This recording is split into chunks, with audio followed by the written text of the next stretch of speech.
Yo guys, welcome back, and in today's video I'll be showing you guys how to create this distorted VHS text effect for your next music video or edit. Starting off, I'm going to go here to our bottom left, go to new and make our adjustment layer. Then we're going to go ahead and add s_pixel sort, drag it in right here. We're going to put our sort angle at 90. It's going to start damaging our clip and start kind of I'm not sure how to explain it, but start damaging it with the s_pixel sort. S_pixel sort is actually from a paid plugin called Sapphire Universe. I'll make sure to link it inside the description. So once after that, I'm going to go to the beginning of our adjustment layer right here. Put our threshold at 0.01. Click on the time watch to create our first keyframe. Then we're going to head all the way to the end, and we're going to put it at 1. Open up our keyframe. Highlight both keyframes. Ease it. Push this keyframe to the end. Close this out. Then we're going to go ahead and add the tritone effect. It's going to be under color correction. Drag it in. Then I'm going to go over here on our midtones. I'm just going to put it around that red. Close this out. Then I'm going to go ahead and add the glow effect. It's going to be underneath here. Drag it in. And put our radius at 96.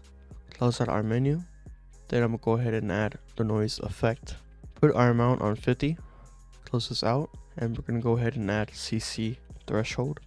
Drag it in and put our threshold right here on at 60, and it's going to start giving us a harsh noise effect right here. We're going to close out our CC threshold effect. The next effect we're going to go ahead and add is signal. I'll make sure to link it inside the description for those who actually want to buy this plugin. So once after we add it, I'm just going to go ahead and close out our menu, since we're not going to add anything or just mess around with our settings for the signal effect. Then I'm going to go ahead, go to my optics compensation, and drag it in. Now for this effect is optional, but it does help give a nice warping effect. So I'm going to go here to the beginning. I'm going to turn on our reverse lens distort. And I'm going to put our FOV at 70 for the start. Click on the time watch. If you want, you can go ahead and increase it like maybe to 90 or 100. I might leave it right here. It gives a nice warping effect. Then I'm just going to bring it all the way down to 0 for the end keyframe. Highlight our 2 keyframes that we just made. Ease it. Close out our timeline. Close out our menu. Save our project. And yeah, that is how you create this distorted VHS text effect for your next music video or edit. Keep on staying creative and keep on working hard. I'll see you guys in the next video.